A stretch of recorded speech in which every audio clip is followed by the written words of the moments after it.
नमस्कार दोस्तों आज हम इस वीडियो में बात करेंगे अमोनिया रेफ्रिजरेशन सिस्टम के बारे में। अमोनिया रेफ्रिजरेशन सिस्टम रेफ्रिजरेशन की वह प्रणाली जो अमोनिया का उपयोग करती है, जैसा कि इसके नाम से जाहिर होता है। कॉन्सेंट्रेटेड अमोनिया सामान्य रूम टेम्परेचर की तुलना में बहुत ही ठंडा होता है, इसलिए इसका उपयोग एक क्षेत्र से गर्मी को अवशोषित कर दूसरे क्षेत्र में फैलाने के लिए किया जाता है, जो चीजों को ठंडा और सुरक्षित रखने का एक उत्कृष्ट विकल्प है।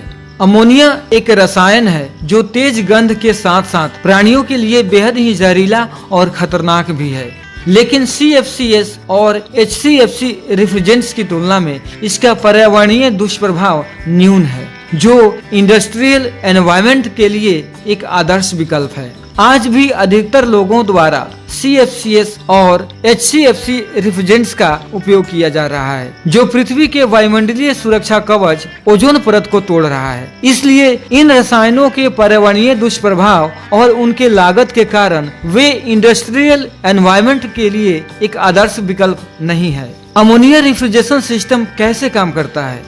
अमोनिया रेफ्रिजरेशन सिस्टम उसी सिद्धांत पर काम करता है जो बाकी के वेपर कंप्रेशन रेफ्रिजरेशन सिस्टम काम करते हैं। यह सिस्टम भी एक साथ काम करने वाले कई कंपोनेंट से मिलकर बनी होती है, जो एक स्थान से हीट को हटाकर दूसरे क्षेत्र में डिसिपेट कर देता है। अमोनिया इसमें बेहद ही कुशल है, क्योंकि इसका बॉइलिंग पॉइंट बहुत ही लो होता है, जो कि -27 डिग्री फ़ारेनहाइट है।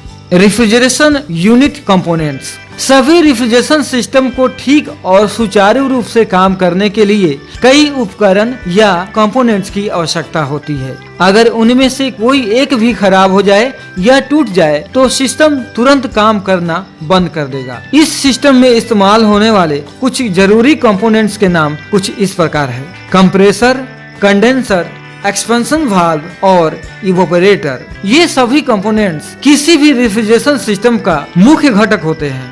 अमोनिया रेफ्रिजरेशन साइकिल अधिकांश रेफ्रिजरेशन सिस्टम की तरह ही अमोनिया रेफ्रिजरेशन सिस्टम भी उसी मूल तरीकों पर काम करता है। रेफ्रिजरेशन सिस्टम में गर्म हवा लाकर उसमें से गर्मी निकालकर वापस भेजा जाता है जहां इसकी जरूरत होती है। इस साइकिल में कंप्रेसर का उपयोग कर अमोनिया गैस को दबाया जाता है। दबाव बढ़ने पर यह गैस गर्म हो जाता है और ये कंडेंसर नामक कॉइल में आगे बढ़ता है, जहां इसकी हीट डिसिपेट हो जाती है, जिससे अमोनिया कंडेंस होने लगता है और लिक्विड रूप में परिवर्तित हो जाता है, जो अभी भी हाई प्रेशर में होता है। High pressure liquid ammonia pipe के अंदर यात्रा जारी रखता है और एक्सपेंशन वाल्व के माध्यम से आगे बढ़ता है। एक्सपेंशन वाल्व के अंदर एक पतला संकरा छेद होता है जो लो प्रेशर में खुलता है। जब ऐसा होता है तो लिक्विड अमोनिया जल्दी उबलना शुरू कर देता है। यह ध्यान देने की जरूरत है कि लिक्विड अमोनिया -27 डिग्री फ़ारेनहाइट पर उबल जाता है, जो बेहद ही ठंडा है। अमोनिया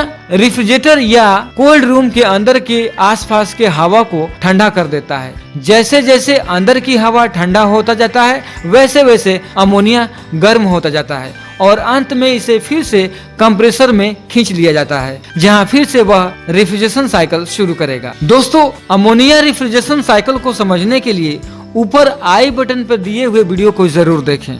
अमोनिया के खतरे OSHA यानी occupational safety and health administration नियमों की एक वैरायटी होती है, जिसका पालन करना बेहद ही आवश्यक है। सुरक्षा उपकरणों और रेफ्रिजरेशन यूनिट को अच्छी तरह बनाए रखने से कर्मचारियों के जोखिमों को कम करने में मदद मिलती है। कोई व्यक्ति अपने आसपास के हवा में 300 पार्ट्स प्रति मिलियन से कम के संपर्क में है तो वे चरम स्वास्थ्य समस्याओं का अनुभव कर सकता है या यहाँ तक कि उसकी मृत्यु भी हो सकती है। अमोनिया के साथ सीधे संपर्क में आना मनुष्यों के लिए संक्षारक है। अगर किसी भी व्यक्ति के आंखों में या त्वचा पर अमोनिया चला जाए तो तुरंत उसे धोया जाना चाहिए और दीर्घकालिक समस्याओं को रोकने के लिए तुरंत इलाज किया जाना चाहिए। अमोनिया में बहुत तेज गंध होती है जो लोगों को स्वाभाविक रूप से ऑफेंसिव लगती है, जिससे इसके लीकेज की आसानी से पता लगाया जा सकता है। जब लोगों को अमोनिया की गंध आना शुरू होता है तो वे उस क्षेत्र को जल्दी खाली कर सकते हैं, जिससे जान माल की हानि कम हो सकती है। अमोनिया भी काफी ज्वलनशील है। यदि हवा में 15% या उससे अधिक कॉन्सेंट्रेशन है तो यह आग के संपर्क में आने से जल उठती है। अमोनिया रेफ्रिजरेशन सिस्टम में अक्सर चिकनाई वाले तेल के साथ मिलाया जाता है, जिससे इसमें आग लगने या विस्फोट होने की संभावना बढ़ जाती है। अमोनिया रेफ्रिजरेशन प्लांट में फायर सेपरेशन सिस्टम यानी दमन प्रणाली रखने की सिफारिश की जाती है।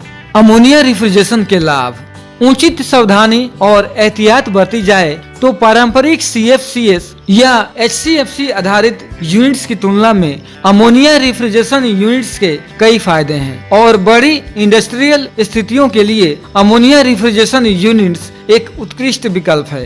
कुशलता: पारंपरिक CFCS या HCFC आधारित यूनिट्स की तुलना में अमोनिया रेफ्रिजरेशन यूनिट्स 3 से 10% तक अधिक कुशल होता है, जो बिजली बिल के खपत को कम करता है और पर्यावरण के लिए भी अनुकूल है। कम खर्चीला: अमोनिया रेफ्रिजरेशन यूनिट्स में पतले पाइप की आवश्यकता होती है, जो बनाने में बहुत कम खर्च आता है। बाकी अन्य मॉडलों की तुलना में इनकी लागत 10 से 20% तक सस्ता होता है।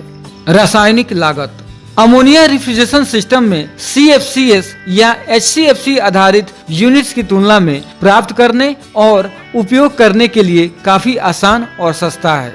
ओजोन सुरक्षित: CFCS या HCFC आधारित यूनिट्स की तुलना में अमोनिया रेफ्रिजरेशन यूनिट्स ओजोन परत को नुकसान नहीं पहुंचाता।